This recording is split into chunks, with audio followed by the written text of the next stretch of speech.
Catwalk hadn't moved. He blinked at me a couple times, then slowly closed his mouth.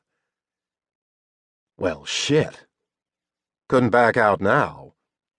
I pulled my wallet out of the back pocket of my jeans and gestured to the counter. Catwalk took a small step to the side, watching me as I stepped up to pay for my gas. I could feel his gaze on the side of my face as I handed over the money to fill up my Jeep. And then, with a nod to Jack, I turned to Catwalk. Ready to go? His lower lip hitched twice, like he wanted to bite it but resisted. How do I know you're not a serial killer or something? Oh, for fuck's sake! Jack groaned. I shot him a glare. He rolled his eyes and sat down on a stool, flipping open a magazine with a girl in a bikini on the front. Not my type of magazine. I turned back to Catwalk. You can check my Jeep for heads.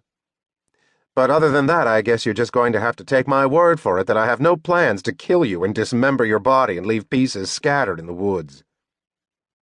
His left hand gripped his thigh again, in what I could already see was Catwalk's nervous gesture. Damn. I was noticing a lot about him. He was probably straight as an arrow, too, although those jeans were pretty damn tight. That was a pretty specific list of all the things you're not going to do to me. I opened my mouth to snap back until I saw a small twitch at the corner of his lips, like the beginning of a smile.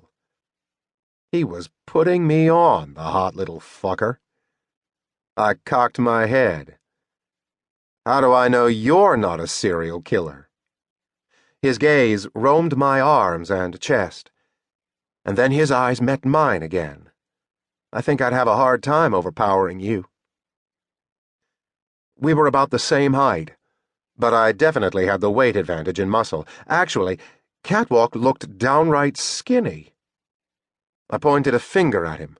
Never underestimate the thinner guys, man. They can be scrappy. That twitch turned into a twist until a grin cut through the nervousness. A beautiful, sexy grin. Okay. My gaze shot to his.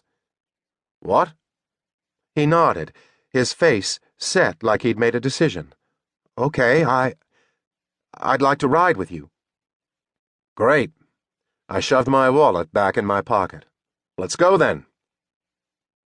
I started walking, and I knew he was following me from the sound of his steps. The bell over the door rang as I opened it, and again when it slammed shut behind me. I was more aware of the condition of my beat-up green Jeep, which I called Butch, now that I had Catwalk with me, and were there about 5 more rust spots on it than when I walked into that convenience store? I glanced over my shoulder at Catwalk, wondering if he was looking at my poor Butch with horror. But his eyes were on the road, his gaze pensive. He had a black leather duffel with 2 straps, which he held over his shoulder with his fingers like a suit jacket. A messenger bag slapped against his hip as he walked, the shoulder strap crossing his chest. I motioned to his bags with my chin. That all you got?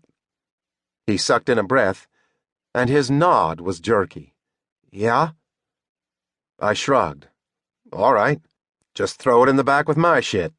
He opened up the passenger door and tossed his duffel into the back seat. Then he slid into the car, set his messenger bag at his feet, and clicked his seatbelt in place. As I got settled in the driver's seat, my eyes were drawn to his hands. They were thin and bony, veins visible. They were almost delicate, which seemed odd on a man. I had always been into guys that looked more like me, broad and muscular. Chest hair was a plus. But Catwalk? He was almost pretty. He had the kind of face that if one feature was changed slightly, thinner lips, weaker chin, narrow eyes, it would have thrown everything off and made him ugly. The way he was put together, though. He had a face I couldn't look away from. But I had to, because I had to drive.